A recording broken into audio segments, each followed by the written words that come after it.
Bueno, hoy nos toca una clase bastante importante para la segunda parte, porque asamblea es un tema que va a entrar seguro en el parcial, ya están debidamente notificados. Es un tema súper central también para el ejercicio, después para la profesión cuando ejerzan. Es muy importante que sepan este tema porque es una de las partes en las que intervienen los abogados, ya van a ver por qué. Así que está bueno que esto le presten atención, ¿sí? ¿Qué es la asamblea? Les puedo adelantar que es un órgano, pero ¿qué órgano de la sociedad se imaginan que es? El más importante. Un poquito menos genérico. Gobierno. Es el órgano donde se toman todas las decisiones de la sociedad. Sí, sí, sí. Pero, por ejemplo, si yo les digo el directorio, ustedes me van a decir que es el órgano de administración. Si yo les digo una sindicatura, me van a decir que es el órgano de fiscalización. Y si yo les digo una Gobierno. asamblea, es... Es el Ahí órgano de va, Julio. gobierno. Es el órgano de gobierno. Bien, bien Julio, bien Héctor. Bien, es el órgano de gobierno. Y es un órgano deliberativo, que acá me lo ponían en el chat, y muy bien, porque es una característica sumamente importante. Es un órgano que si no se delibera antes de tomar las decisiones, puede ser nula esa asamblea. Digo puede ser porque es siempre la impugnación es a pedido de parte. Pero la deliberación es una característica sumamente importante, ¿sí? Y las decisiones que se tomen en estas asambleas van a ser ejecutadas por ¿quién? Por el órgano de... ¿Quién ejecuta? ¿Quién representa? ¿Quién hace? El órgano de administración. Ahí va. Ahí va, a ver si... Bien, bien que se me van despertando. Yo sé que es tarde, pero bueno, bien. Entonces, el órgano de gobierno es el que toma las decisiones y el órgano de administración es el que las va a ejecutar a través del directorio. Como para empezar un pantallazo para ponernos en tema, ¿sí? Entonces, si tuviéramos que definir la asamblea, hay una definición del doctor Nissen, que seguramente más de uno va a estudiar con su manual, que es muy buena y es muy práctica porque de esa definición surgen un montón de características de lo que es en sí una asamblea. ¿Y qué nos dice esta definición? Dice que la asamblea es la reunión de accionistas convocada y celebrada de acuerdo a la ley y el estatuto para considerar y resolver los asuntos indicados en el orden del día. ¿Sí? El orden del día también es sumamente importante porque son los temas que se estipula que se van a tratar y que fuera de esos temas, salvo algunas pequeñas excepciones, no van a ser válidas. Por más que se tomen las decisiones, no van a ser válidas. ¿Sí? Así que también es muy importante que tengan en cuenta que no es que se puede, nos reunimos y decidimos en el momento de qué vamos a decidir, de qué vamos a charlar. ¿Sí? Es un órgano que es sumamente formal. Van a ver que la asamblea tiene tres partes, tres bloques, ¿sí? Que ahora vamos a hablar, pero que cada una de estas partes, de estos bloques, va a tener formalidades y requisitos que si no se cumplen, pueden llevar a la nulidad de la asamblea. ¿Sí? Entonces, de esta definición que un poco les dije, es un clásico, ¿no? No la sabe ya de memoria, pero ¿qué desprendemos? ¿Qué desprendemos? Primero que nada, que los que participan son accionistas, ¿sí? Primero que dice, reunión de accionistas. Segundo que dice, que la convocatoria y la celebración tienen requisitos que van a surgir tanto de la ley como del estatuto. ¿Esto qué quiere decir?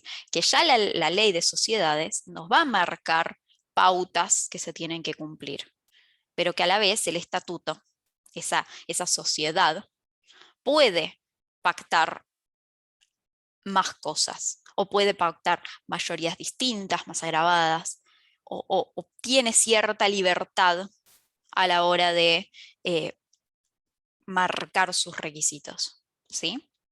Agravándolos, por supuesto. Siempre el mínimo es lo que nos va a decir la ley. ¿Y qué más nos dice? Que la legalidad en cada paso que compone la asamblea, en cada punto de estos 3 bloques que la componen, que ya se los adelanto, es la convocatoria, la reunión en sí, y la tercera es deliberación y voto.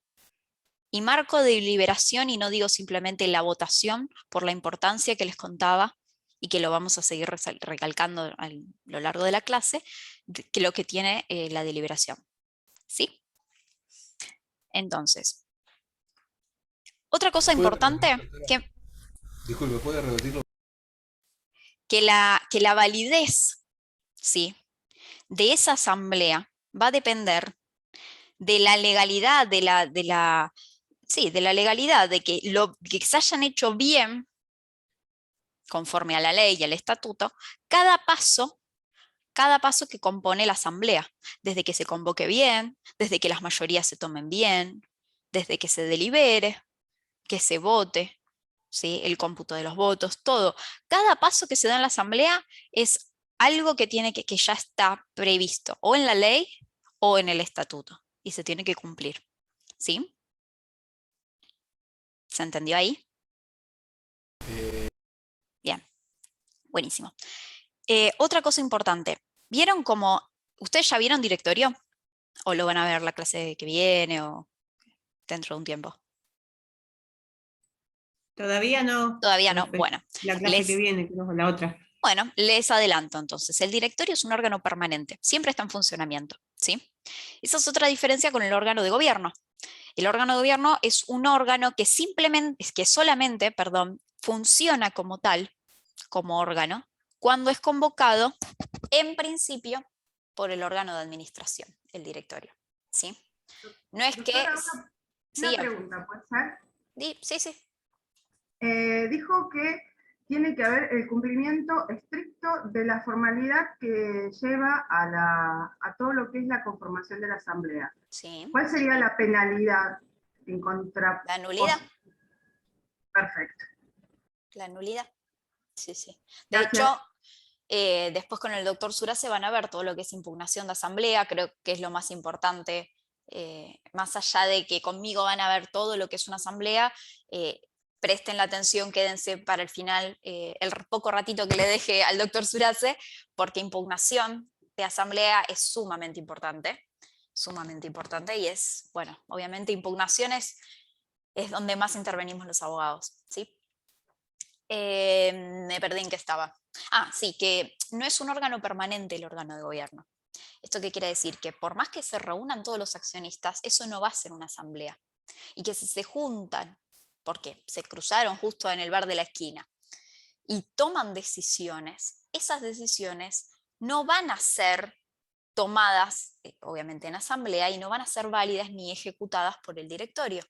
¿Por qué? Porque, como les decía, que el órgano de gobierno es un órgano sumamente formal, es un órgano que es ad solemnitatem, ¿sí? Se acordarán de Civil 1 o como le llamen ahora, pero era lo que era Civil 1, ¿sí? Si no se cumplen todas las formalidades, esas decisiones no van a ser válidas, ¿sí? Todo ronda en pos de las formalidades, del cumplimiento de los requisitos, ¿sí? De darle legalidad, un marco de legalidad a esas decisiones, que se imaginarán que las decisiones que se tomen en una sociedad van a definir el curso. Entonces no puede ser algo que se tome así a la ligera, porque nos juntamos todos los accionistas y lo decidimos, ¿sí? Bien. Tampoco es un órgano que tenga facultades delegables. ¿Esto qué quiere decir? Que la competencia va a ser exclusiva, ¿sí? No puede dejarle que esas decisiones las tome otro órgano, por ejemplo, ¿sí? Porque acá cabría un vicio en las competencias y ¿qué genera? Nulidad.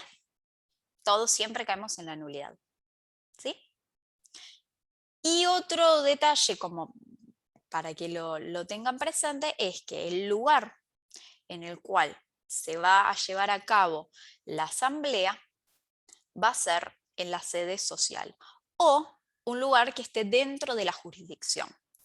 ¿Y esto por qué es? Porque si todos los accionistas ponen como una sede, como la sede de la sociedad Lomas de Zamora, se imaginarán que el directorio no puede convocar una asamblea en Bahía Blanca. ¿Sí? ¿Por qué? Porque no le está garantizando el derecho a asistir a esos accionistas. ¿Me siguen? Entonces tiene que ser es otro de los requisitos que van a hacer a la legalidad y a la validez de esa asamblea. Puede haberse hecho todo perfecto, pero si se convoca en Nueva York y la mitad de los accionistas no pueden ir, por más que se haya convocado, se hayan cumplido los plazos y demás, esa asamblea no va a ser válida, se puede impugnar. ¿Sí? Bien. Dicho esto, pasamos a la primera parte, que es la convocatoria. ¿Sí? ¿Cuándo se tiene que convocar asamblea? Bueno, hay una asamblea puntual, que es la que le vamos a llamar, y de hecho lo van a encontrar en algunos autores, como la asamblea obligatoria. ¿Sí? Es la única que tiene que existir sí o sí, y que si el directorio, o en su defecto el órgano de fiscalización, o en su defecto que la pidan los accionistas, vamos a ver quién convoca y cómo se convoca, pero si esta asamblea no existe, puede ser causal de remoción del órgano de administración, del directorio, por no convocarla. ¿Sí? Imagínense la importancia que tiene esta asamblea y por qué es tan importante. Porque en esta asamblea se van a tratar, por ejemplo, la aprobación de los estados contables, de los balances, la aprobación o no de la gestión de los directores, y si no se aprueba, también se puede decidir en ese momento las acciones de responsabilidad sobre ese directorio al que no le aprobaron la gestión. ¿Sí? Entonces, es una asamblea sumamente importante y que tiene que realizarse dentro de los 4 meses siguientes al cierre del ejercicio anual. Y lo van a encontrar así en la ley. ¿Sí? Después voy a volver sobre este tema, pero para que sepan. Después, ¿puede haber más asambleas? Sí, por supuesto. ¿Puede no haber? Sí, por supuesto. Pero esta tiene que estar. ¿Sí? ¿Cuál es la naturaleza jurídica de la asamblea, del acto asambleario? ¿Qué se imaginan?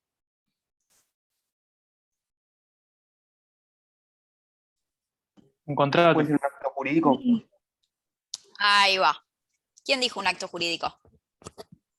Nosotros. ¿Alguien? Hola. Todos. Bueno, bien Alejandro, bien. Sí, es un acto jurídico para la mayoría de los autores. ¿Sí? ¿Y qué nos dicen? Se va a regir por las normas del derecho civil y comercial. Bien, genial. ¿En cuanto a qué? Y en cuanto a la responsabilidad, en cuanto a las nulidades.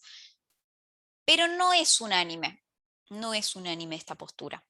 Porque hay una minoría de autores, entre los cuales está el doctor Muguillo, que es un autor sumamente reconocido y sumamente prestigioso, que él opina distinto y él nos dice que en realidad no es un acto jurídico, simple y llanamente, sino que es un acto jurídico complejo integrado. ¿Sí? Y esta teoría la divide, porque divide esta teoría en dos partes. Una es un acto jurídico principal y otro es los actos jurídicos derivados. ¿Sí? ¿Por qué? No, a ver, que no se me mareen. Pero es muy interesante, incluso hay muchos autores que comparten esta postura, quizás no tanto las conclusiones, pero sí en sí la postura que toma. ¿Cuál sería el acto jurídico principal al que llama? Bueno, él nos dice que desde que se decide convocar asamblea hasta que empieza el mismísimo momento de la asamblea, ese es el acto jurídico principal. ¿Sí? Y desde el momento en sí que empieza la asamblea hasta que termina, son los actos jurídicos derivados. ¿Y por qué lo diferencia así? Porque nos dice que la Ley de Sociedades, en el artículo 251, cuando habla ¿sí? En sí de los actos de la asamblea, nos está hablando solamente de los actos jurídicos derivados, ¿sí? No nos habla del acto principal. Entonces dice, el acto jurídico principal sí se va a regir por las normas del Código Civil y Comercial, por las normas de los actos jurídicos. Pero el artículo 251, específicamente la Ley de Sociedades, nos está hablando de los actos jurídicos derivados, de los actos que comprenden desde que se inicia la asamblea hasta que termina. Y nos dice que esa parte se va a regir por la Ley de Sociedades, ¿sí? Entonces, si el acto jurídico principal, que sería la convocatoria, porque es desde que se decide convocar hasta que va a iniciar el acto, es la primera etapa, la convocatoria. Una vez que inicia la asamblea, entramos en la segunda etapa, ¿sí? Que es la reunión en sí, y la tercera etapa, que es la deliberación y el voto, ¿sí? Entonces, esta segunda y esta tercera etapa, que está dentro del acto asambleario en sí, es al que se refiere el artículo 251. ¿Alguno lo tiene a mano? Así lo leemos, porque capaz que si no lo leen es más difícil que me puedan seguir. Pero lo que nos dice es que esta parte, este artículo, se refiere a los actos jurídicos derivados y se rigen por la Ley de Sociedades, no antes. Entonces, si lo de antes, lo que se rige por el Código Civil y Comercial es nulo, todo va a ser nulo. Que tiene lógica, porque si se convoca mal, todo lo que devenga de la asamblea va a ser nulo. Ahora, y adelantándome a lo que más tarde vamos a seguir explicando, pero si un punto, una decisión que se tome dentro de la asamblea, supongamos, yo les contaba que el orden del día son los temas que se van a tratar, ¿sí? Supongamos que en el medio de la asamblea se decide tratar y se decide directamente sobre un tema que no estaba en el orden del día. ¿Eso va a ser válido?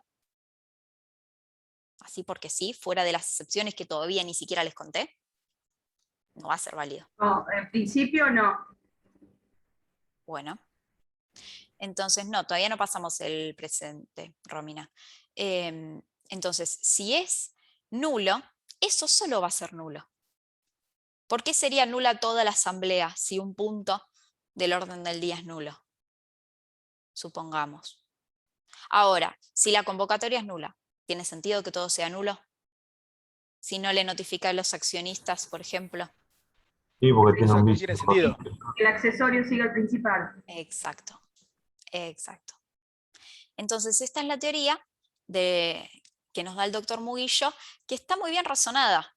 Esto es, ustedes pueden agarrar la del acto jurídico complejo integrado. Es lo que ustedes decidan que les convenza más y que lo puedan después justificar en el examen, ¿sí? Bien. Eso en cuanto a naturaleza. Quiero entrar un poco en las clases de asambleas que hay, ¿sí? Las clases de asamblea, a ver, yo les hice un cuadro, un PowerPoint para que no se me mareen, pero primero se los quiero contar para ver para que ustedes lo grafiquen de la manera que les quede más cómoda. Yo después les voy a mostrar cómo lo grafiqué yo, y si les gusta, se quedan con esa manera, ¿sí? Bien. Vamos a tener dos grandes grupos de clases de asambleas. Por un lado vamos a tener, según las acciones que participan. Y por otro lado, vamos a tener por los temas que considera. Dentro de las acciones que participan, hay dos subcategorías que van a ser generales y especiales. ¿Y por qué? ¿De qué depende esta categoría?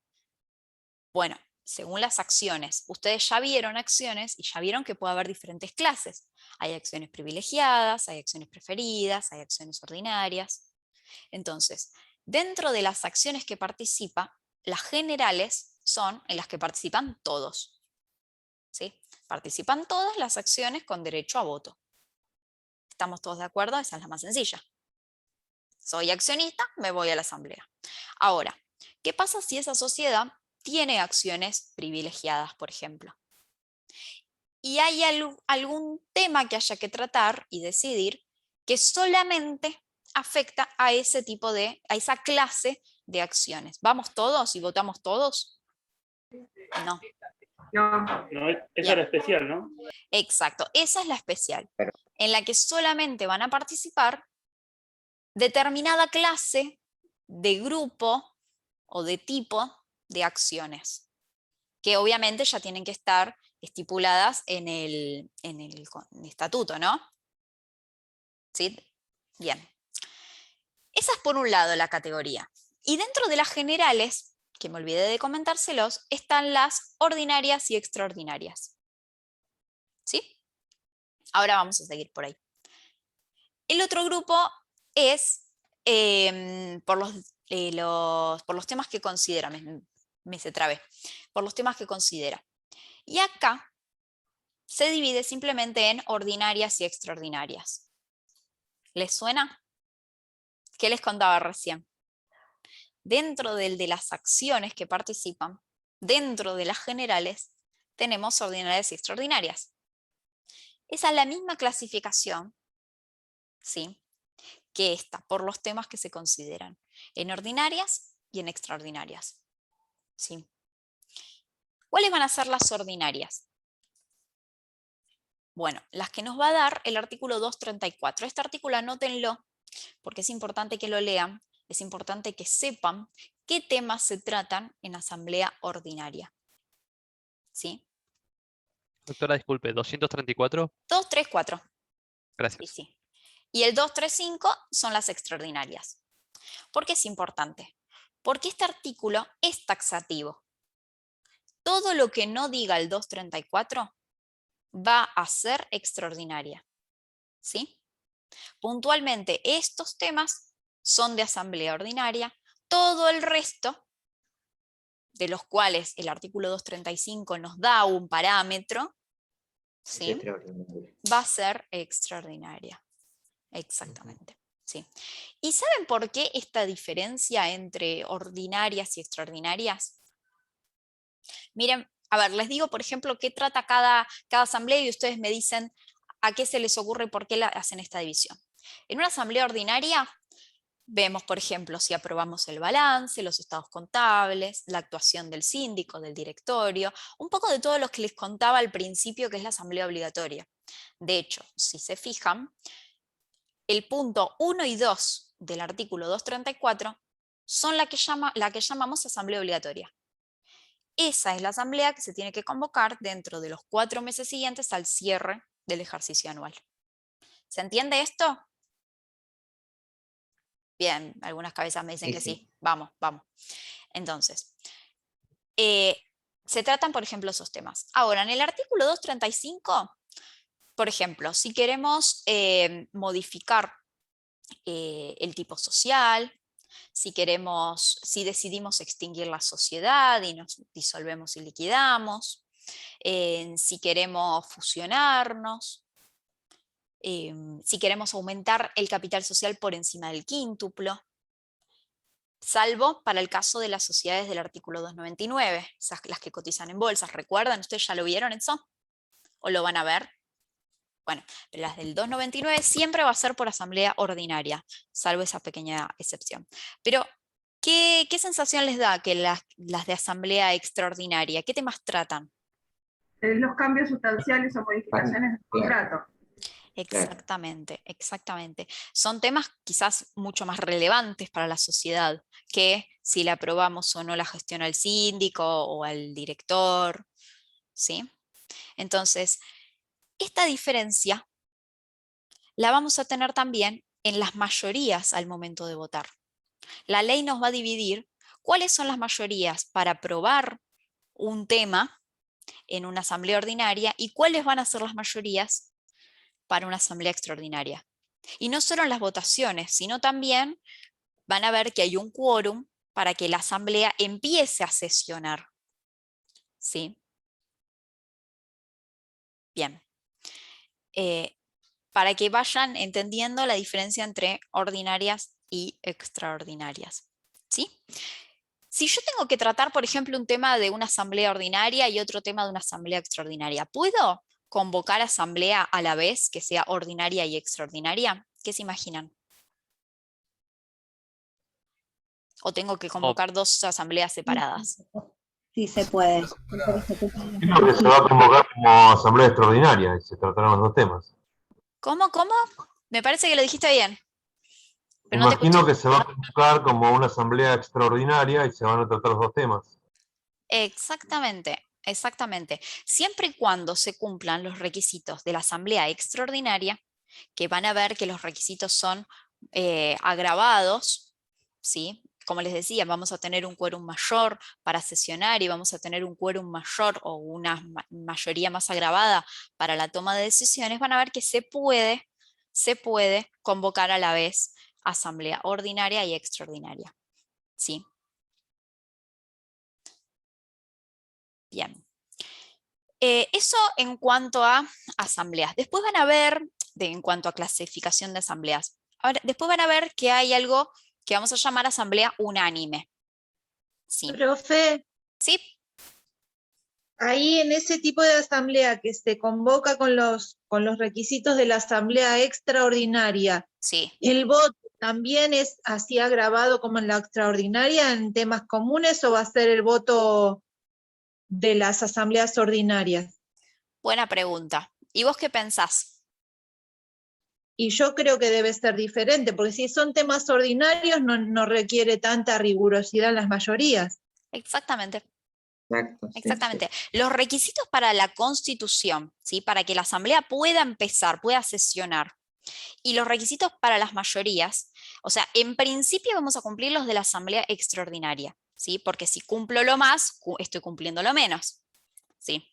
Pero después, para un tema que simplemente requiere una mayoría menor para tratarse, no vamos a necesitar cumplir un requisito de la extraordinaria, ¿sí? Ustedes fíjense, por ejemplo, que para sesionar, ¿sí? En una asamblea ordinaria necesitamos la mayoría, hay primera y segunda convocatoria, no los quiero marear porque ahora lo vamos a ver, pero para una asamblea ordinaria necesitamos la mayoría de las acciones con derecho a voto, ¿sí? ¿A qué le llamamos la mayoría de las acciones con derecho a voto? La mitad más una, ¿sí? 51%. Ahora, en una asamblea extraordinaria necesitamos el 60% para empezar a sesionar. Es agravada, ¿sí? En segunda convocatoria es menor, no los quiero marear ahora, pero para que tengan una idea de si yo llego al 60% puedo sesionar en ordinaria también, ¿sí? Bien, les estaba contando un poco de asamblea unánime. Asamblea unánime no se considera como una clasificación de asambleas, sino es una situación que se da, ¿sí? En la cual puntualmente, y me estoy adelantando a cosas que ya les voy a contar, pero si ustedes ya lo notan y después lo leen, van a entenderlo mejor, es un tipo de asamblea que se convoca, pero no se publica la convocatoria. No se publican los avisos en el boletín oficial. Ahora, cuando entre en convocatoria lo van a entender mejor, pero quiero que sepan esto. Lo que no se hace es la publicación de esa convocatoria, pero sí se convoca. El directorio sí va a convocar a todos los accionistas, ¿sí? Ahora, ¿cuál es la característica que la identifica? Que en la asamblea está el 100% del capital social y las decisiones se toman por unanimidad. O sea, estamos todos los accionistas y votamos todos en el mismo sentido, ¿sí? En cada punto del orden del día, por supuesto. Es más frecuente en las sociedades que son cerradas o familiares, porque ustedes imagínense que publicar el aviso legal en el boletín oficial para convocar cuesta un dinero, no es gratis. Entonces, para quizás una sociedad que es más chica, ustedes seguramente ya vieron cuando vieron Sociedad Anónima, que es un tipo social que en sí fue pensado para empresas mucho más grandes, pero por la facilidad o la comodidad que tiene de la responsabilidad limitada, muchas sociedades que quizás tendrían que haberse conformado como una sociedad de personas, deciden adquirir el tipo social de sociedad anónima por la responsabilidad. Entonces se encuentran con cosas como estas, que tienen que publicar avisos para convocar asamblea y eso cuesta y es un emprendimiento chico. Y quizás somos 3 primos los que somos los accionistas de la sociedad y sabemos y vamos a estar presentes y vamos a estar todos de acuerdo con lo que se vote porque ya está hablado. Entonces, al momento de hacer la asamblea, sí, nos va a convocar el directorio, pero vamos a publicar, no, y sí vamos a estar y vamos a estar todos de acuerdo. ¿Me entienden cuál es el sentido? Lo van a encontrar en el artículo 237 de la Ley de Sociedades, ¿sí? Pero sepan eso, que sí se convoca, no es que es una autoconvocatoria. La autoconvocatoria de los accionistas no está legislada en la Ley de Sociedades. Sí la podemos llegar a interpretar del Código Civil y Comercial y a través del artículo 150, que nos habla del orden de prelación de normas y qué está sobre qué entre el Código Civil y Comercial y la Ley de Sociedades, que eso ya lo vieron al principio de la materia, pero en sí la autoconvocatoria no está regulada en la Ley de Sociedades, ¿sí? Esto sí, pero no la pongo como una clase de asamblea porque ya les digo, es una situación puntual en la cual se tiene que cumplir ciertos requisitos para que sea válida. Si nos juntamos todos, pero no estamos de acuerdo, no va a ser válida esa asamblea. Si es que no se publicó los avisos, por supuesto. Si se publicó los avisos, si se cumplió todo, estamos frente a una asamblea ordinaria o extraordinaria, depende de los temas que se traten, y si va a ser válido que no estemos todos de acuerdo, ¿sí? Si se toman las decisiones y se llega a la mayoría, que ya lo van a ver, tema de mayorías. Bueno, dicho esto, sí. Perdón, que me interrumpa, antes que avance. Sí. No me quedó claro cuando usted habló de convocar a asamblea extraordinaria y la ordinaria, que se pueden tocar los dos temas en las mismas reuniones, ¿puede ser? Bien. Porque no, como estoy mirando 234 y 235, no veo que son diferentes entonces digo, bueno, me pareció extraño. Sí. Puede ser que esa sociedad necesite tratar un tema que sea de un tipo de asamblea y de otro tipo de asamblea, ¿sí? Nosotros para convocar una asamblea ordinaria tenemos ciertos requisitos y para por convocar... ejemplo, perdón Cecilia, Sí, por supuesto. una aprobación de estados contables, ¿sí? Que es propio de gestión de la ordinaria, y también una fusión. Entonces, hacer 2 reuniones, dos asambleas y demás, por eso es que se da la posibilidad. Hay cuestiones que a veces se da. A veces se da dos temas que operativamente la ley los diferencia, pero el interés del socio, ¿sí? Es uno. Pero operativamente la ley los diferencia, ordinaria y extraordinaria, por todo lo que está explicando Cecilia. Pero hay más de una oportunidad donde se tratan temas propios de la asamblea extraordinaria, y hacer 2 reuniones completamente distintas no es conveniente. No es Imagínense conveniente. el gasto, Es antieconómico. mover toda la gente, es todo un operativo. ¿Se entiende, Raúl? Si yo tengo requisitos para un tipo de asamblea, una ordinaria, y requisitos para una extraordinaria, y los de la extraordinaria son mayores los requisitos, ¿sí? Si yo cumplo con los de la extraordinaria, estoy, por ende, cumpliendo con los de la ordinaria. ¿Sí? ¿Se entiende eso? Sí, ahora sí. Entonces, si yo ya cumplo con lo más, estoy cumpliendo con lo menos. Si yo ya tengo los requisitos para una extraordinaria, puedo tratar temas de una ordinaria. ¿Sí? Bien, gracias, doctora. Ahora, si yo convoco exclusivamente una ordinaria, no puedo tratar temas de extraordinaria. ¿Por qué? Porque, por ejemplo, como les contaba, la ley nos pide que haya una mayoría mayor, por valga la redundancia, para que esa asamblea pueda sesionar. Entonces, si yo tengo a la mitad más 1, a los bosteros les va a gustar más esa frase que a mí, pero si tengo el 51%, vamos a decir, el 51%, y para una extraordinaria necesito un 60%, ¿puedo tocar temas de la extraordinaria con ese 51%? No. Ahora, si yo cumplí con el 60%, ¿puedo tocar temas de la ordinaria? Sí. Sí. Ahora sí, Está bien. gracias. No, por favor. Es importante que vayan preguntando, porque esto se va poniendo un poco más complejo cada vez y si no tienen las bases sólidas, se empieza a hacer un berenjenal y es frustrante. Yo sé que sí, pero bueno, por eso, vamos de a poco, por más que, disculpen si soy repetitiva, pero para No. que les vaya quedando, ¿sí? Bien. Entonces, convocatoria, ¿sí? Que no hablamos mucho de eso. Ya les dije que había 3 etapas: la convocatoria, la reunión en sí y la deliberación y el voto. Convocatoria es la primera y tiene sus requisitos. Realiza la convocatoria por lo general el órgano de administración. ¿Quién es el órgano de administración? El directorio. Es el que tiene la carga, según la ley de sociedades, por supuesto, de convocar a asamblea. ¿Cómo lo hace? Publica avisos legales, no les llamen edictos, son similares, se publican también en el boletín oficial, pero los edictos son los que ordena el juez dentro del marco de un proceso judicial, con lo cual acá son simplemente avisos legales, ¿sí? Son pequeños detalles, pero que es importante que lo sepan para la práctica, ¿sí? Entonces, publica los avisos en el boletín oficial. Ahora vamos a ver por cuántos días, depende si es primera o segunda convocatoria, y también vamos a hablar de qué es eso.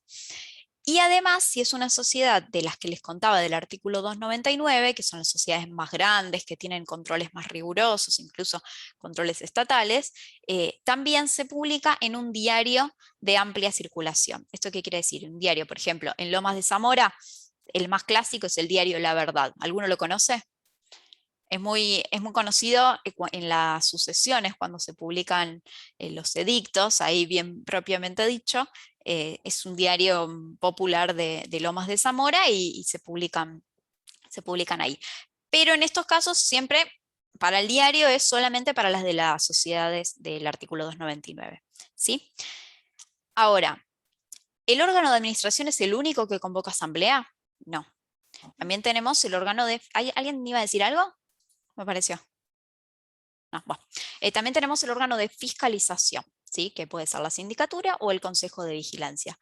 Si ven en la práctica una sociedad con consejo de vigilancia, nos avisan, piden un deseo porque nunca he visto en la historia, pero sindicatura sí. ¿Sí? Bien, entonces, si no lo hace el órgano de administración, lo puede hacer el órgano de fiscalización. ¿Y en qué casos? Bueno, para las sociedades, para las asambleas ordinarias, cuando el directorio no lo haga.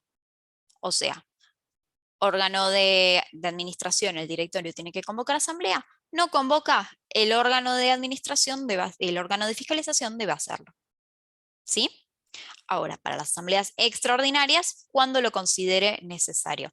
Recuerden que asambleas extraordinarias puede haber como puede no haber, porque son temas que se decide. Si, por ejemplo, si modificamos el estatuto, si nos fusionamos, si nos extinguimos, si aumentamos o reducimos, la reducción de capital también entra dentro de asamblea extraordinaria. ¿Sí? Por ejemplo, fíjense en cuanto al aumento de capital puntualmente, que si es menos del quíntuplo, es asamblea ordinaria. Ahora, si es más del quíntuplo, ya es extraordinaria.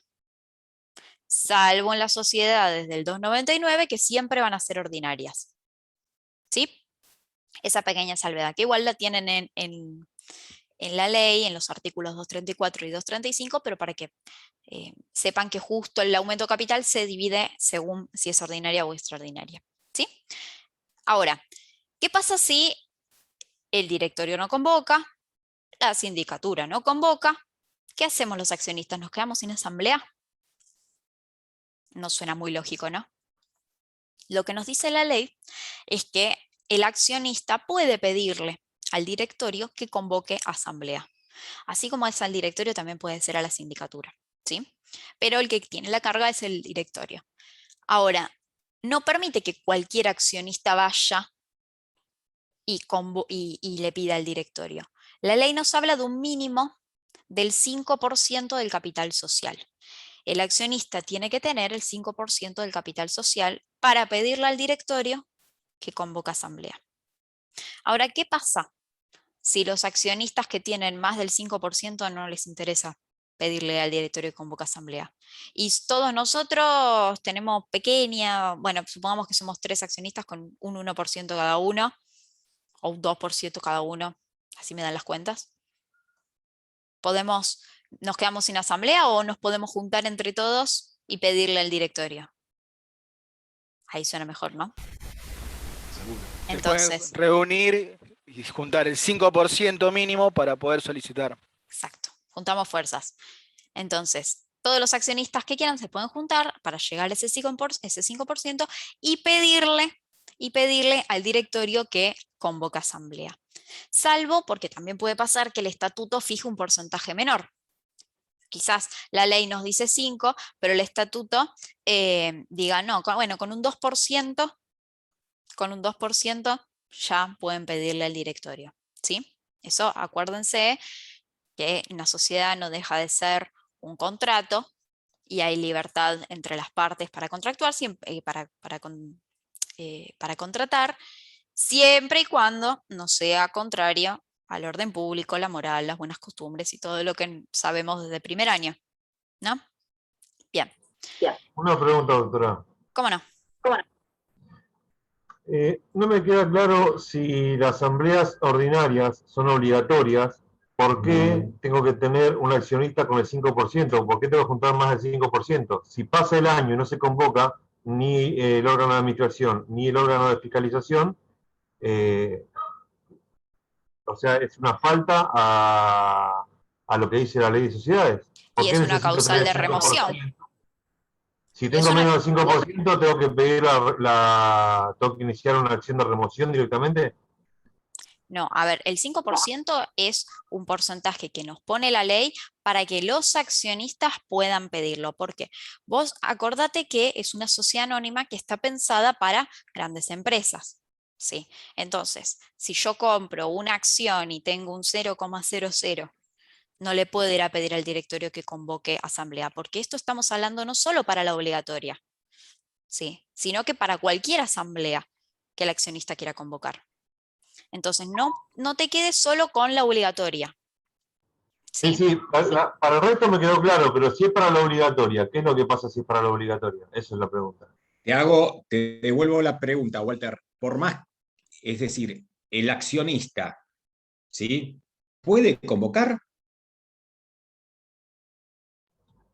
Sí, puede convocar accionista. ¿Seguro? Y si tiene más del 5%, ¿no está diciendo la ley? Lee bien. No, le pide a la órgano de administración. Siempre es así por la teoría del órgano. ¿Me explico? El accionista puede instar a que se convoque. Entonces, no, la remoción puede ir o no puede ir. Pero el accionista, en ese caso, instará a que se convoque, y lo que está explicando ahí Cecilia es, bueno, ni el directorio ni el síndico le dan bolilla, irá a la autoridad de contralor. Pero esto es conceptual. Los órganos no se van mezclando en las funciones.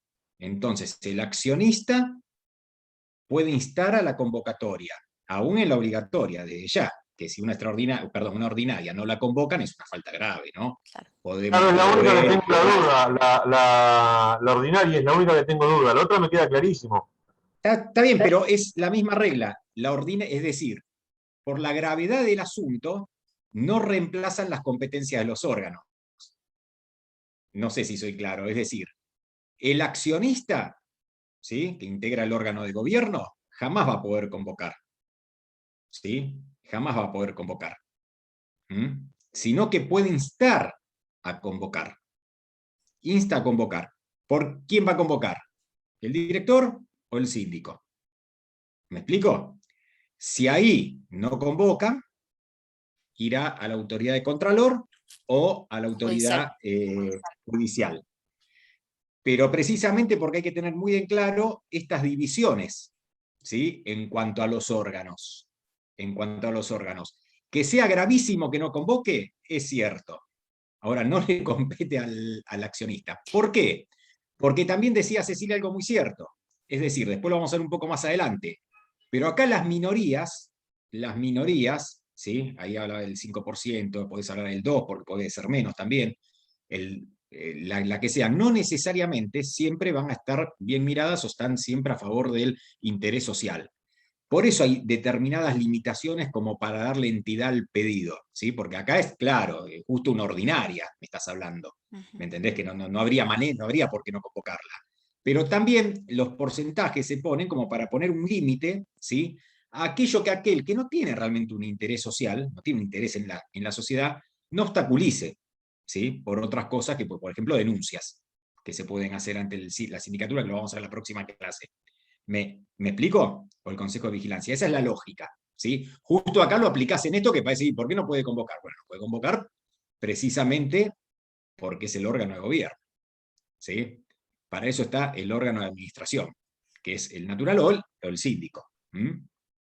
Sería como al revés, decir, como los socios no se reúnen en asamblea, se junta el directorio y toma las decisiones. En asamblea, ¿entienden? Es como no se mezclan las funciones de los órganos. ¿Sí? El paso previo de solicitarle al directorio o al síndico que convoque es a los fines de que si no lo hacen, les habilite la vía o administrativa o judicial. ¿Sí? Que a eso iba. Bien. En esta solicitud que le hace el accionista al directorio, lo que le tiene que indicar es el orden del día que quiere tratar, cuáles son los temas que quiere tratar, ¿sí? Y lo notifica a través de un medio fehaciente, que puede ser, por ejemplo, una carta documento. El directorio o el síndico tienen 40 días para convocar y celebrar. No es solamente para convocar, sino que a los 40 días de intimado tiene que haberse celebrado la asamblea. Ahora, ¿qué pasa si esos 40 días se cumplen y no hubo asamblea? Ahí se le habilita a los accionistas la instancia judicial. Pueden ir directamente al juez en lo comercial, si es en capital, al civil y comercial, si es en provincia. Lo solicitan y el juez directamente va a fijar una fecha de audiencia, de audiencia, no de asamblea. ¿Sí? Fija la fecha de asamblea, le va a notificar al directorio esa fecha, pero, y adelantándome, el que preside una asamblea común y corriente fuera de la instancia judicial y todo, va a ser el presidente del directorio. ¿Sí? En esta oportunidad, que es una asamblea que fue convocada judicialmente, no le van a dar ese lugar, ese rol, sino que la va a presidir un funcionario del juzgado. ¿Sí? Al margen de que no haber convocado, como se decía, lleva a causales de remoción, tanto del directorio como del síndico. ¿Sí?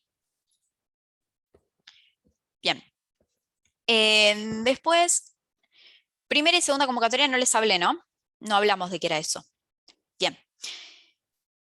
Se puede convocar primera y segunda convocatoria cuando se convoca asamblea. ¿Qué quiere decir esto? Ustedes vieron, como les contaba, que la primera convocatoria tiene cierto quórum para sesionar y puede ser que cuando se convoca asamblea llegan los accionistas y no llegamos a ese quórum. ¿Qué hacemos si no llegamos?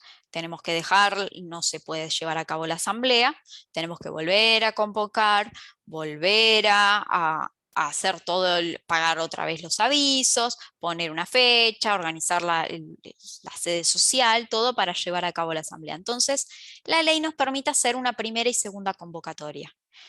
¿Cuál es la facilidad que nos da? Que la primera convocatoria va a tener unos requisitos y la segunda convocatoria tiene los requisitos disminuidos. Como para que se den una idea, en una asamblea ordinaria, la primera convocatoria para que sesione esa asamblea tiene que ser la mitad de las acciones, la mayoría de las acciones con derecho a voto, ¿sí? El 51%. Ahora, en segunda convocatoria, con los que esté se puede sesionar. No hay un mínimo, ¿sí? Entonces, esto permite que vengan los que vengan, se pueda llevar a cabo esa asamblea. Es como que la primera es lo máximo que se exige y la segunda ya se da por entendido que con lo que esté se tiene que sesionar. Sí, más que lo máximo es lo mínimo que se exige. Tiene que haber un mínimo de un 51% del capital social para que, en realidad de las acciones con derecho a voto, para que pueda sesionar. ¿Sí? Ahora, lo que se estila es convocar primera y segunda a la vez. Lo que nos pide la ley es que haya un mínimo de 1 hora entre una y otra. ¿Sí? Por ejemplo, si citamos a primera convocatoria el 25 de octubre a las 8 de la noche, la segunda convocatoria mínimo puede ser a las 8, puede ser a las 9, puede ser a las 10, puede ser el otro día, pero mínimo tiene que pasar 1 hora. ¿Y cuáles son los requisitos que nos pide la ley? Para la primera convocatoria nos dice que se tiene que publicar los avisos en el boletín oficial, el directorio hace la convocatoria publicando los avisos en el boletín oficial durante 5 días. Y nos habla de que esa publicación tiene que terminar 10 días antes de la fecha de asamblea. Pero no puede empezar más de 30 días antes de la fecha de asamblea. Se me marearon todo, ¿no? Yo tengo una línea de... Sí, no se preocupen. Es un lío, pero por eso les hice una línea de tiempo, y de hecho ahora me estoy acordando que no les mostré el cuadro de la clasificación de acciones, pero bueno, se los muestro después al final. Les hice una línea de tiempo para que lo vean más claro. A ver, denme un segundo. Ustedes me avisan cuando ya lo ven.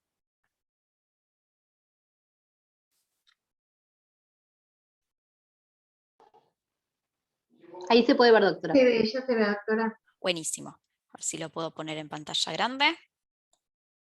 Bien. Entonces, presten la atención a la línea de tiempo. Supongamos que la asamblea es el 30 de mayo, ¿sí? Nosotros en primera convocatoria tenemos que publicar los avisos por 5 días. La ley nos pide que 10 días antes, o sea, el 20 de mayo, ya se haya terminado la publicación de avisos.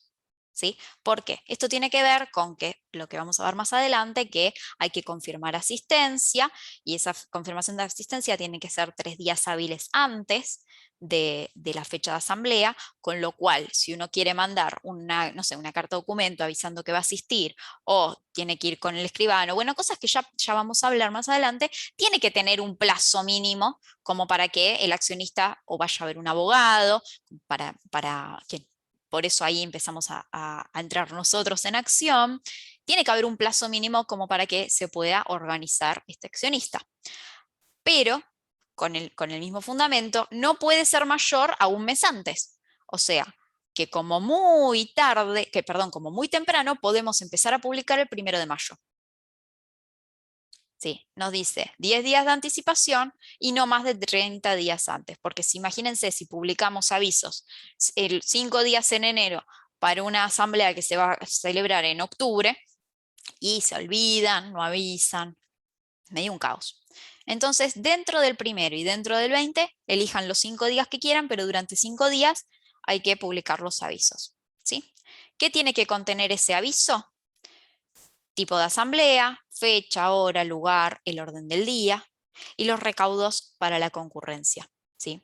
Esto es, por ejemplo, si van a ir con un mandatario, tienen que avisar, o incluso ahí se avisa que hay que confirmar asistencia, un montón de detallitos que nos dice la ley. Ahora, primero, esto está en el artículo 237, lo tiene en la ley, ¿sí? Pero es más fácil verlo que entenderlo de la ley, el cuadro. Y en la segunda convocatoria es lo mismo, pero le achica los plazos. En vez de 5 días, son 3 días solamente. Y en vez de 10 días antes, 8 días antes, y no más de 30 de la primera. ¿Por qué? Porque si se estira más de un mes desde la primera, el cuadro igual lo voy a subir al campus, ¿eh? Lo van a tener ahí. Es todo un PowerPoint con varias filminas de todo lo que estuvimos hablando, así que quédense tranquilos. Sí, está subido ya, doctora. ¿Ya está subido? Ay, me adelanté a los hechos. Qué visionaria. Debo haber quedado el cuatrimestre pasado. Pero eso, para que sea segunda convocatoria, para tener los requisitos reducidos y para que pueda sesionar en la ordinaria, recuerden que es con los que estén, y en la extraordinaria, para primera es el 60% y para segunda es el 30%, fíjense que achica a la mitad. Para que pueda ser válida como una segunda convocatoria, se tiene que celebrar dentro del mes de la primera. puede ser el mismo día con 1 hora de diferencia, con 2 horas, con 3 horas, 1 semana, 2 semanas, hasta un mes. ¿Se entiende esto? Bien, tomo su silencio como un sí. Bueno, ahí volvimos.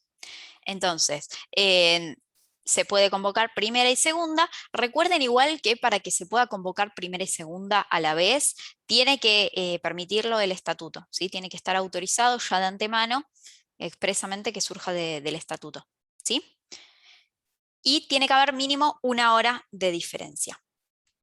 Ahora, hablando un poco del orden del día, ¿sí? ¿Qué es el orden del día? Son los temas que se van a tratar, como ya veníamos diciendo. Esos son los temas que son válidos. Recuerden, vieron que todo lo que venimos hablando son requisitos, requisitos a cumplir, cosas que si no se hacen o no se cumplen tal cual, o no se cumplen las mayorías o el quórum, no es una asamblea válida, ¿sí? Recuerden que es un acto ad solemnitatem. Entonces, que se traten solamente los temas que están en el orden del día también es otro requisito que tiene que cumplirse para que sea válida. Pero, como todo, hay excepciones. Y la ley nos habla de 3 excepciones en las cuales, por más que nos surja esos temas del orden del día, se pueden tratar igual en la asamblea. ¿Cuáles son? Y van a ver que todos tienen mucha lógica. El primero es un poco parecido a la asamblea unánime. Si estamos todos, el 100% de las acciones con derecho a voto, y todos estamos de acuerdo con tratar un tema, y todos votamos en el mismo sentido en tal tema, ese punto va a ser válido. ¿Se entienden? Estamos todos y todos votamos lo mismo, y todos queremos que se vote, ¿sí? Ese punto va a ser válido. Primera excepción es esa. La segunda excepción es que, por ejemplo, ¿se acuerdan cuando hablamos de la asamblea ordinaria? De los 2 primeros puntos, que es la asamblea obligatoria. Uno de esos puntos es la aprobación de la gestión de los directores. Si no se aprueba la gestión de los directores, es porque se mandaron se mandaron varias, no le aprobamos la gestión. Eso puede conllevar a responsabilidad. Le habilita a los accionistas, ¿sí?, a efectuar las acciones de responsabilidad que consideren por los actos de los directores, ¿sí? Por más que el orden del día diga, pongamos que el orden del día dice aprobación de la gestión de los directores y se decide no aprobar.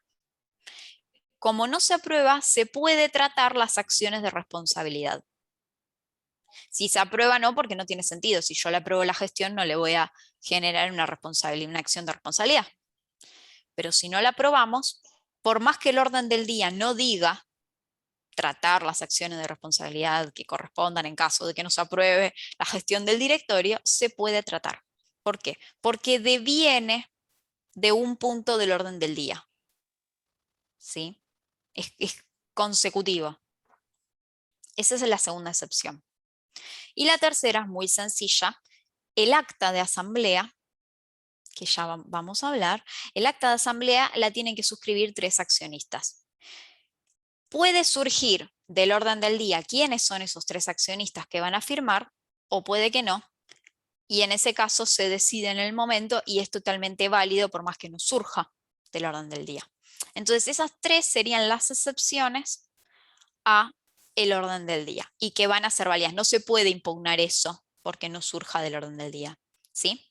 Después cuando vean acciones de impugnación van a ver que los que votaron a favor no pueden impugnar una decisión.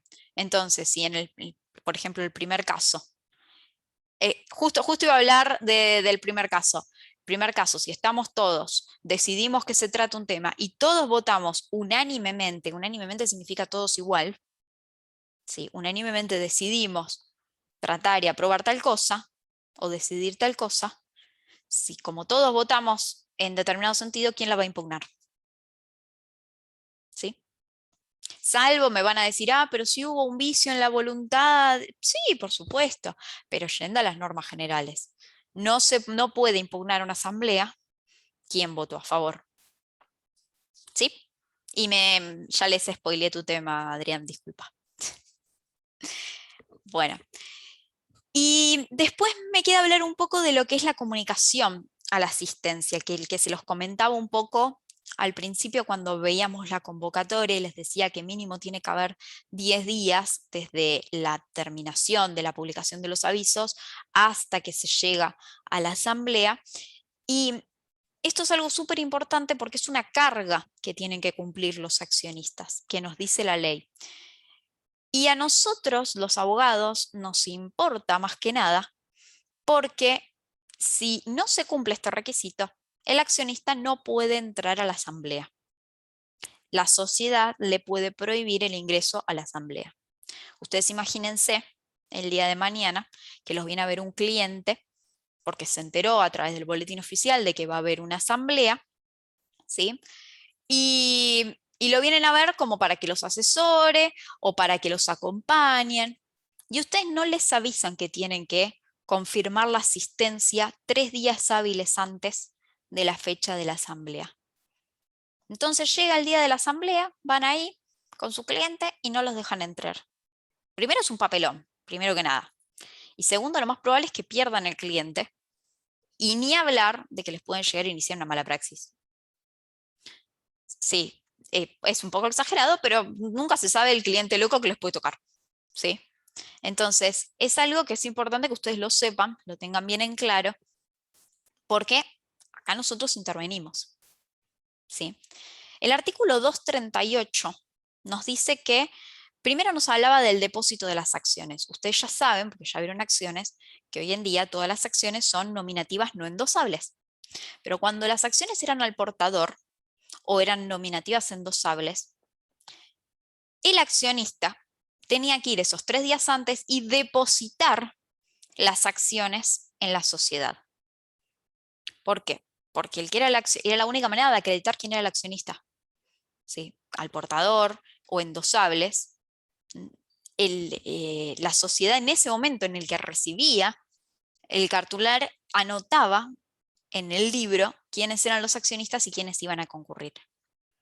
Hoy en día, al ser nominativas no endosables, la sociedad ya sabe quiénes son los accionistas.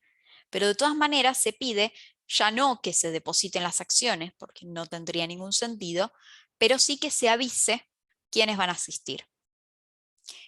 Y esto la doctrina le encuentra 2 sentidos, porque también podemos decir, si ya sabe quiénes son los accionistas, ¿para qué quiere saber quiénes van o no, quiénes no van? ¿No? Pero la doctrina le encontró 2 sentidos. El primero es la organización, porque ustedes quizás se imaginan una sociedad chica donde son, no sé, 5 o 10 accionistas, entonces si vienen 5 o vienen 10 es lo mismo, o si viene 1 es lo mismo.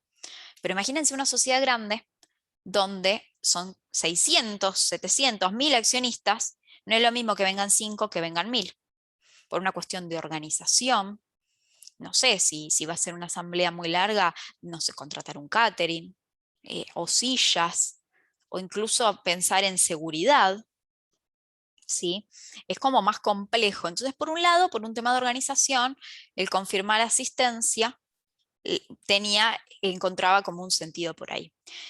Y por el otro lado, el sentido que él encontró es al tráfico de votos, evitar lo que es el tráfico de votos. Ustedes saben, como en cualquier elección, hay una veda electoral los últimos días, ¿sí? Y este es como una especie de veda electoral de los últimos 3 días antes de una asamblea, porque ustedes van a ver, o sabrán, o no saben y se enteran ahora, que quizás si un accionista necesita cierta cantidad de votos para determinado punto del orden del día, ¿no? Llegar a la mayoría, puede intentar o empezar a convencer o a los demás accionistas, o para que vayan o para que no vayan, para que voten en determinado sentido, o intentar comprarles las acciones, ¿sí? De manera tal de uno tener más votos.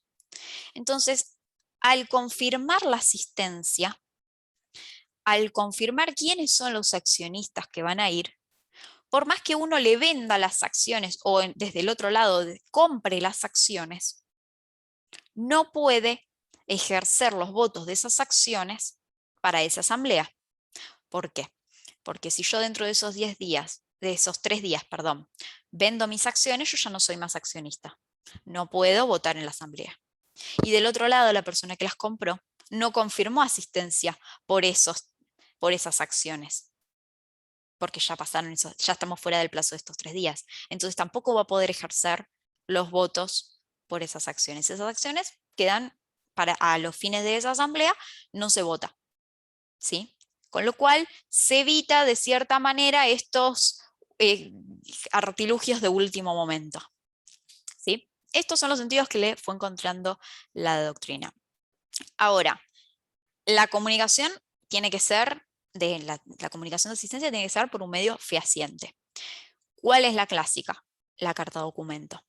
Pero el problema es que durante la pandemia, la carta documento ya no tardan 24 o 48 horas, pueden tardar 3-4 días. Y si el cliente viene a último momento, ya puede ser que no lleguemos a notificar esa asamblea, la asistencia de esa asamblea. Entonces, ¿qué se les ocurre?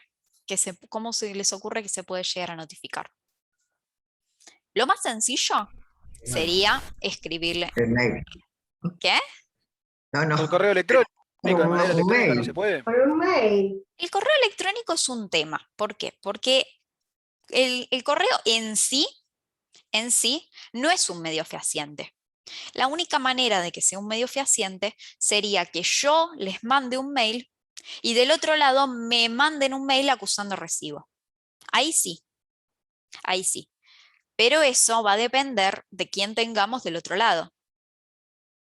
Si el abogado de la sociedad o el directorio o a quien se lo mandemos tenga buena onda y me diga, y uno lo llame y le diga, che, te mando un mail, acusame recibo, está todo bien. Ahora, si del otro lado me dicen, sí, quédate tranquilo, y nunca me lo mandan y si me pasan los 3 días, estoy al horno. Entonces, la forma más sencilla, ¿sí? Es decir, ¿puede ser el sistema de firmas electrónicas como un medio fehaciente? A ver, pero ¿cuál sería tu acuse de recibo ahí? No sé si se utiliza para las empresas ahora, pero está en varios lugares, están abriendo las plataformas digitales y a uno se le da una firma electrónica, parecido al token, con una codificación. Sí. Y cuando uno manda, yo no trabajo, por ejemplo, cuando mando alguna nota, se me dice, se generó número de nota tanto, y eso va a un archivo, y eso da fe. No sé si se utiliza en estos casos. ¿Sabés que eso lo veo más para cuando mandás a algún organismo oficial, donde el mail que vos tenés o el lugar al que vos lo mandás es una casilla oficial? Si yo se lo mando a, no sé, doctorperez@gmail, y yo del otro lado me pueden decir, esa casilla la inventaste y te lo automandaste, por más que tengas la firma digital o lo que quieras, y una recepción cierta de una fecha y hora de ese mail, no lo veo viable como para que sea una confirmación fehaciente de asistencia. Sí. Quizás sí en el futuro, porque vos viste esto cómo está cambiando. Esto del mail antes era totalmente impensado, ahora con el acuse de recibo se está aceptando más. Hay que ver, es muy incipiente, pero la reforma al artículo 75 del Código Civil y Comercial, que se hizo en virtud de la modificación a la ley de alquileres, ¿sí? En realidad modifica ahí lo que es el domicilio electrónico, que no es la firma electrónica, que es lo que estás diciendo, Walter, pero sí la posibilidad de que las partes designen un domicilio electrónico. Esto en sociedades o en personas jurídicas y demás todavía ni se probó, pero ahí hay una beta muy interesante, una reforma que fue hecha para la ley de alquileres, pero que reforma el artículo 75, que habla de 75, me parece que era del Código Civil y Comercial, que habla de domicilio en general. ¿Me explico? Hay muchas cosas que se pueden evaluar, pero esa es una beta que me parece que con los años se viene, porque no olvidemos que la sociedad no deja de ser un contrato tampoco. Perdón. Claro, yo que provincia de Buenos Aires trabaja con la plataforma GEDEVA, y eso es una plataforma de toda la provincia, por ejemplo.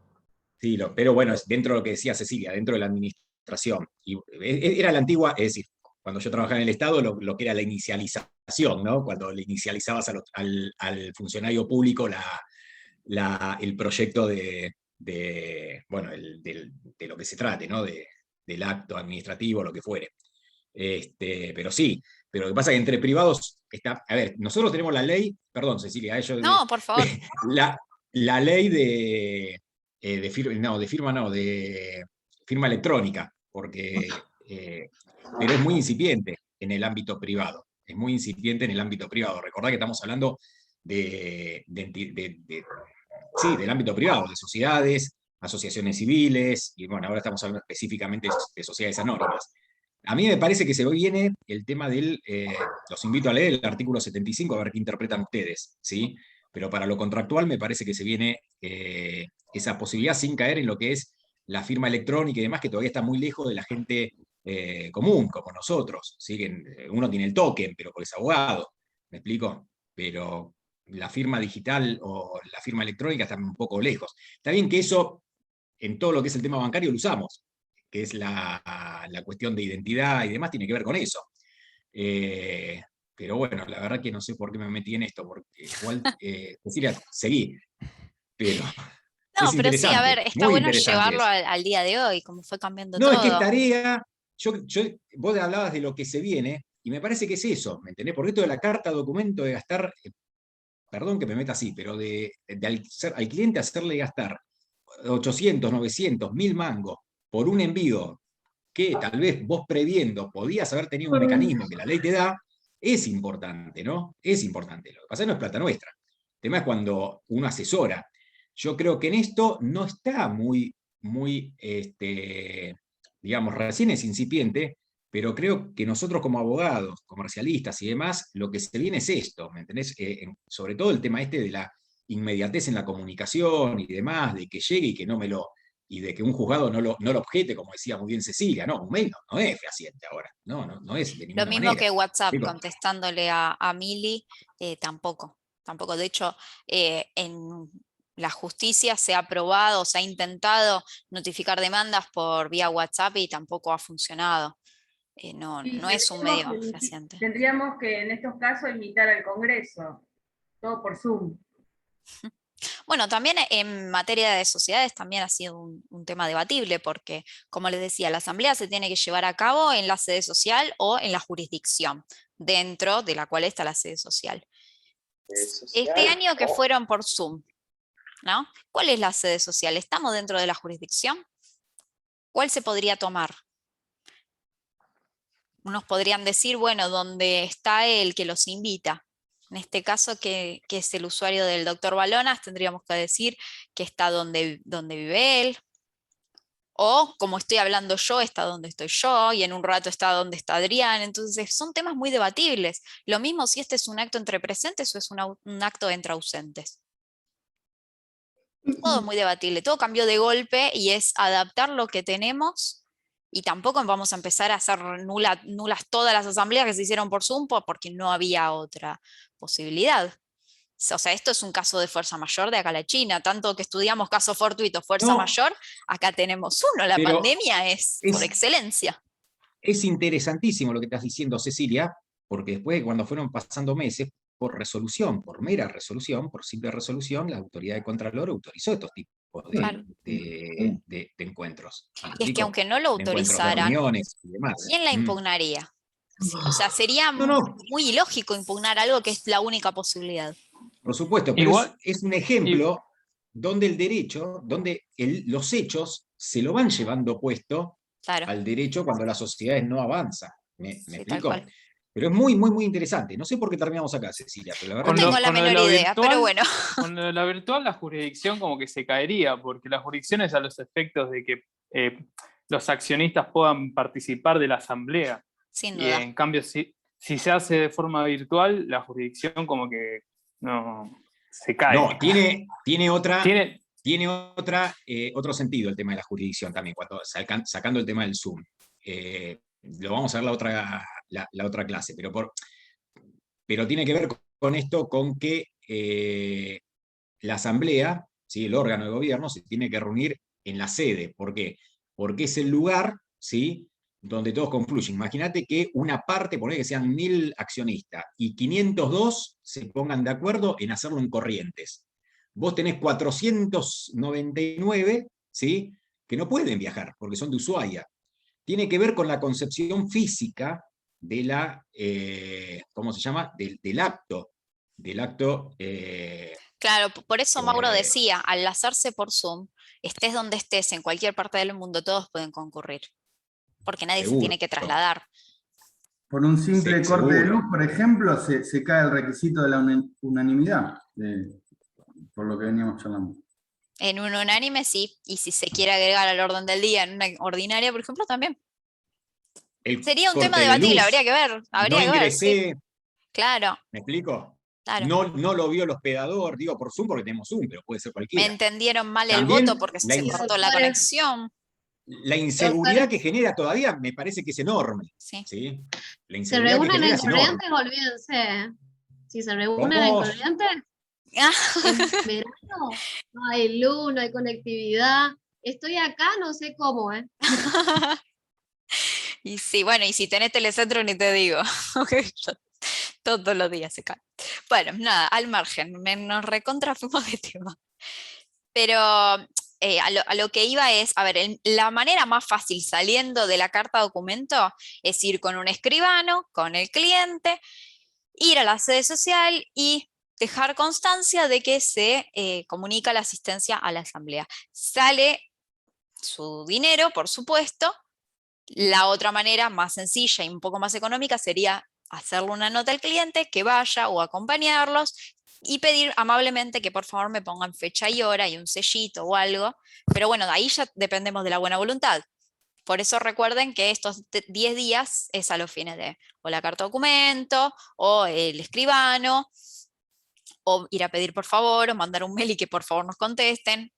Hay un montón de formas. Ustedes irán probando de las menos a las más. Doctora, o sea que la carta documento solamente a los efectos del tiempo es el inconveniente ahora nada más. Y el dinero, por supuesto. Yo probaría primero llamar, ver si me reciben el... Y sí, por supuesto, sí. Sí. Escribano siempre es lo más caro. Pero bueno, es lo más certero. Y si estamos cortos de tiempo, es seguro.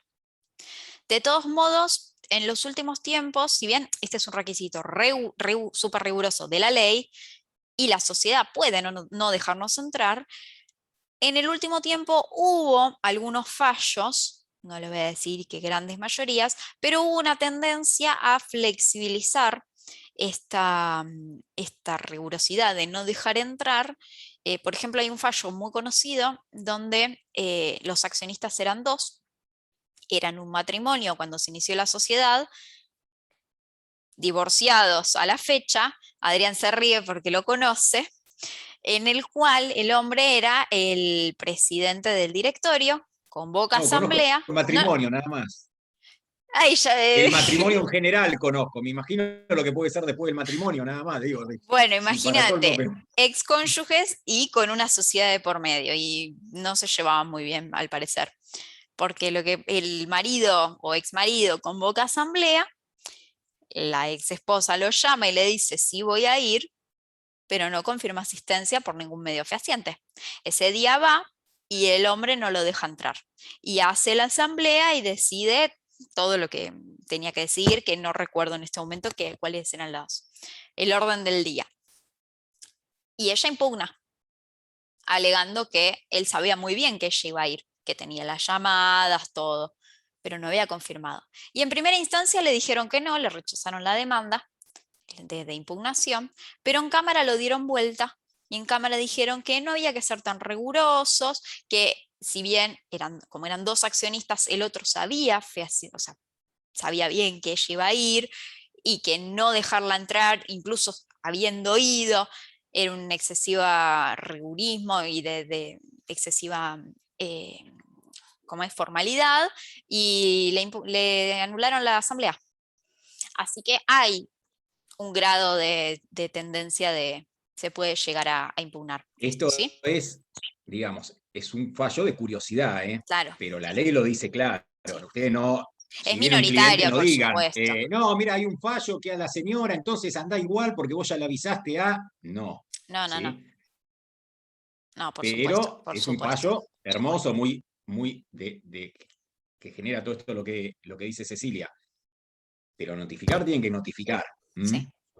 Que la pueden ir a pelear, después la pueden llegar a pelear, pero también depende de dónde litiguen y de los jueces que les toquen. La ley es la ley. Después, las circunstancias, este era un caso muy puntual, pero bueno, se fundamentó en esto de que no tenía sentido ser tan rigurosos. Como norma, en la actuación traten de depender lo menos posible de la bondad o del criterio del que les toque enfrente. ¿Me explico? Ese sería lo mejor que pueden hacer en el desarrollo profesional, sobre todo en estos casos. Porque si no, dependés de esa cámara, dependés del juez dependés de cómo se levantó, lo que fuere. Pero el fallo está bueno. Sí. Y marca un poco esto, ¿no? Porque tampoco el abuso del derecho, ¿no? Sí. Bueno. ¿Cómo se llama el fallo, doctor, ya que lo están trayendo a...? No me acuerdo. El matrimonio no malogrado. Pero... No me acuerdo yo tampoco. Que se veían todos los días de la mañana, pero bueno, para la asamblea no fue válida. Cecilia se compromete. Sí, se los busco para la clase que viene. Pero... Sí, no me lo acuerdo, pero se los voy a buscar. Sí. Bueno, te dejo la última media hora. Bastante generosa he sido esta vez. Demasiado generosa fuiste hoy, ¿eh? Y pasa que queda toda impugnación que no quiero que lo des corriendo porque es importante. No, está bien, pero no te preocupes. Vamos a hacer algo. Voy a pegar la asistencia. Dale. Y nos vamos a tomar 2 minutitos. ¿Les parece, chicos? ¿Sí? Acá en línea, ¿eh? No nos vamos o lo que fuere. Ceci, si querés cortar. Bueno, perfecto.